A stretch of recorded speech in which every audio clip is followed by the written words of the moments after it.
विजापुर नाम के गांव में सुधा नाम की औरत रहा करती थी। उसको दो बेटे थे, आनंद और सुमित। सुधा बहुत ही लालची किस्म की औरत थी। घर में हमेशा उसी की चला करती थी। अगर घर में कोई उसकी बात टालता तो सुधा काली का रूप धारण कर लेती थी। कुछ दिनों बाद आनंद ने सिया नाम की लड़की से शादी कर ली। वो गरीब घर की होने के कारण अपने साथ कोई भी दहेज नहीं लेकर आई थी। इसीलिए सुधा ने उसे बिन तनख्वाह के नौकरानी बना लिया था। सुधा सिया से घर के सारे काम करवाती थी। उसे ठीक से खाना भी नहीं खाने देती थी। एक दिन सिया खाना खा रही थी, तभी सुधा वहां आकर, बहू, चुपके से खाना खा रही हो? नहीं माँ जी, जो भी बनाया है उसमें से ही मैं खाना खा रही हूँ। अरे, तुम मायके से लाई क्या हो कि यहाँ हम तुम्हें दावत दे? हाँ माँ जी, आप ऐसे क्यों बोल रही है? मैं भी तो इस घर की बहू हूँ। हाँ, बहू कम नौकरानी हो तुम, समझी? ऐसा कहकर सुधा वहां से चली जाती है। तभी सुधा को सुमित दिखाई देता है। सुधा सुमित से, बेटे सुमित, तुम तो ऐसी कलमुही को घर मत लाना। मैं तुम्हारी शादी एक अमीर लड़की से कर दूंगी, ठीक है ना? अरे माँ, तुम्हें जो ठीक लगे वो करो, मुझे मत बताओ। मैं ऑफिस जा रहा हूँ। ठीक है बेटा। ऐसा कहकर सुमित वहां से चला जाता है। यह सब बातें सिया सुन लेती है। उसे बहुत ही बुरा लगता है। फिर भी सिया चुपचाप से काम किया करती थी।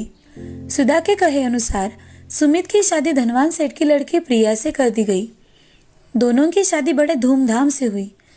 उस शादी में कपड़े, गहने, घर की वस्तुएं तथा सोने भी दहेज में मिला था। प्रिया घर में आकर एक कुर्सी पर बैठ जाती है और अपनी सासू माँ से, हमारे घर में नौकर नहीं है क्या? मुझे तो कोई नौकर दिखाई नहीं दे रहा। बहू, इस घर में हम दोनों ही काम करती है, नौकर मैंने ही नहीं रखा। मुझे मेरे काम करने के लिए 2 नौकर चाहिए सासू माँ।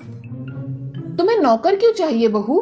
तुम्हें जो चाहिए वो हमसे मांग लेना, हम तुम्हें ला कर देंगे। फालतू नौकरों पे पैसे क्यों खर्च करना? मुझे सुबह उठते ही बेटी लगती है। सब कुछ मुझे मेरे कमरे में चाहिए, और मुझे कुछ भी चाहिए तो मैं मंगवा लूंगी, नहीं तो आवाज दे दूंगी। मैंने कौन सी भी चीज मांगी और वो 10 मिनट के पहले मेरे पास नहीं आई तो मुझे बहुत गुस्सा आ जाता है। तुम्हें जो भी चाहिए वो मांग लिया करो बहू, हम दोनों तुम्हें सब कुछ ला कर देंगे। ठीक है माँ जी, अब मैं बहुत थक गई हूँ। मैं थोड़ा आराम करना चाहती हूँ। हाँ बहू, तुम जाओ, आराम करो। ऐसा कहकर प्रिया अपने कमरे में चली जाती है और ये सब सुन सुधा का मुंह खुला का खुला रह जाता है। तुरंत ही अपने आप को संभालकर सुधा सिया से, देखा, इसे कहते हैं रईसी, और तुम हो कलमुही जो हमेशा मुंह उठाकर चली आती हो। प्रिया ने जो भी बताया है सब याद रखना, और उसने जो भी मांगा वो देना। अगर उसमें कोई गड़बड़ हुई तो देख लेना। जी माँ जी। ऐसा कहकर सिया वहां से चली जाती है और अपने काम करके सोने चली जाती है। अगले दिन सुबह होते ही प्रिया आवाज देती है, अरे सासू माँ, कॉफी लाओ जल्दी। प्रिया की आवाज सुनकर सिया जल्दी से कॉफी बनाकर उसके कमरे में लेकर जाती है। प्रिया की सेवा करने में ही सिया का पूरा दिन निकल गया और घर का काम जैसे के तैसे ही रह गया। अब सारा काम पड़ा देख सुधा मन में, आज इस सिया की बच्ची को तो मैं कुछ काम भी नहीं बोल सकती। वो आज पूरा दिन छोटी बहू के काम कर रही है। चलो, मैं ही घर के काम कर लेती हूँ। सुधा ने उस दिन सारे काम खुद ही कर लिए। झाड़ू, पोछा, बर्तन, सभी काम उसने अकेले ही कर लिए। काम करने की आदत न रहने के कारण उसके हाथों और पैरों में दर्द होने लगा था। सुधा थकने की वजह से सोफे पर बैठकर आंखें बंद करने लगी।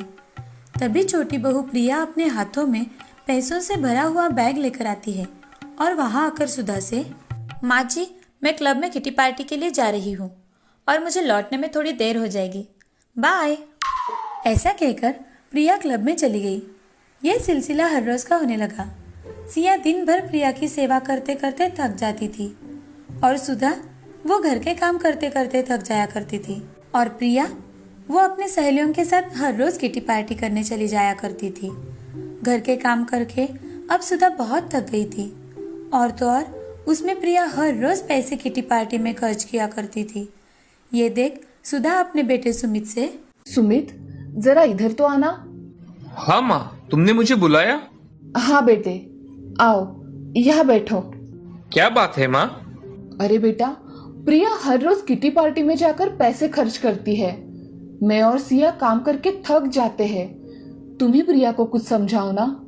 माँ, तुम्ही ने तो उसे सर पे चढ़ा के रखा था कि धनवान की लड़की है, उसने जो कुछ मांगा वो तुमने उसे दिया, और तो और बेचारी भाभी को भी उसकी सेवा में लगा दिया। अगर मैंने उसे अभी कुछ कहा तो वो बोलेगी मैंने ढेर सारा दहेज देकर तुम्हें खरीदा है। मैं उसे कुछ नहीं कह सकता माँ, आप औरतें आपस में संभाल लो। ऐसा कहकर सुमित वहां से चला जाता है। यह सुन सुधा चुप हो जाती है। कुछ दिनों के बाद सुधा का फोन कंटिन्यू बजने लगा। तभी सुधा ने फोन उठाकर हेलो। क्या आप घर में काम करती है? सुधा ने गुस्से से अपना फोन कट किया। तभी उसका फोन फिर से बजा। सुधा ने फोन उठाया। हेलो। आपको फिश करी बनानी आती है क्या? आप कौन हो? और मैं काम वाली नहीं हूँ, समझी? मुझे फेसबुक पर आपका नंबर दिखा, इसीलिए मैंने कॉल किया। तुम्हें किसने दिया मेरा नंबर? हाँ, प्रिया मैडम ने हमें ये नंबर दिया है। तुम फोन रखो, मैं किसी के यहाँ काम नहीं करती। तभी गुस्से में सुधा प्रिया से प्रिया, प्रिया कहाँ हो? क्या हुआ माँ जी, आपने आवाज दी? बहू, मेरे मोबाइल पर सुबह से अननोन नंबर से फोन आ रहे हैं। और काम करती हो क्या? फिश बनाती हो क्या? ऐसे कुछ वो औरतें बोल रही थी। मैंने उनसे पूछा तो तुमने ही मेरा नंबर दिया उन औरतों को, ऐसा वो बोल रही थी। अरे हाँ माँ जी, मैंने ही आपकी पोस्ट फेसबुक पर डाली थी। किसी को इतनी काम करने वाली अच्छी सास चाहिए तो कॉल करे, और लोगों ने आपके नंबर पर कॉल करके पूछा होगा, है ना माँ जी? वैसे भी मुझे क्लब के लिए थोड़े पैसे कम पड़ रहे थे, इसीलिए मैंने आपकी पोस्ट दे दी। मैं कहीं नहीं जाने वाली, समझी? और मैं काम वाली नहीं हूँ। माँ जी, इस पोस्ट से हमें बहुत पैसे मिलेंगे, और जो भी कस्टमर हमें अच्छे पैसे देंगे उससे हमें डील फाइनल करनी है। बहू, तुम क्या कह रही हो? तुम्हें समझ में आ रहा है? अपनी सास को बेचोगी क्या? अरे माँ जी, मैं हस्बैंड फॉर सेल भी लगाने वाली हूँ। जो भी अच्छी डील होगी उसका हमें ही तो फायदा मिलेगा, और आप जैसी दयालु सास किसी को कहाँ मिलेगी। मैं कहीं नहीं जा रही, और तुम तुम्हारा देखो और मैं मेरा देखती हूँ, समझी? ऐसा कहकर सुधा रसोई घर में चली जाती है। उसे उसकी गलती का एहसास हो गया था। किचन में सिया वहाँ खाना पका रही थी। ये देख सुधा सिया से सिया बहू, मुझसे बहुत बड़ी गलती हो गई। मैंने तुम्हें पहचाना नहीं। हमेशा तुम्हें मैं तुम्हारी गरीबी की वजह से ताने मारते रही, और प्रिया बहू धनवान है इसीलिए उसे हमेशा सर पे चढ़ा के रखा। वो कहती है कि वो अपने पति को और मुझे भी बेचेगी। मैंने तुम्हें जो सताया उसके लिए मुझे माफ कर दो बेटी। माँ जी, आप मुझसे माफी मत मांगिए, आप मुझसे बड़ी हैं। मैंने आपको कब का माफ कर दिया है माँ जी। बहू, तुम्हारा मन कितना अच्छा है, तुमने मुझे सच में माफ कर दिया। हाँ माँ जी। तभी प्रिया वहाँ आ जाती है, और प्रिया अपनी सास से माँ जी, आप में बदलाव आया इसलिए तो हम सबने मिलकर ये नाटक किया। आप हमेशा दीदी गरीब घर की लड़की है ऐसा कहकर उनका अपमान करती रही है। ये सुन दीदी बहुत दुखी हुआ करती थी। आपको इसका एहसास हो इसीलिए हमने ऐसा किया। वास्तव में मैं हर रोज़ किटी पार्टी के लिए नहीं जाती थी, मैं काम करने हर रोज़ ऑफिस जाया करती थी। आज से मैं अपनी बहुओं को अपनी पलकों पर बिठा कर रखूंगी। यहाँ आओ बहू। ऐसा कहकर दोनों बहुएं सुधा के गले लग जाती है। अब पूरा परिवार खुशी खुशी जीवन व्यतीत करने लगा।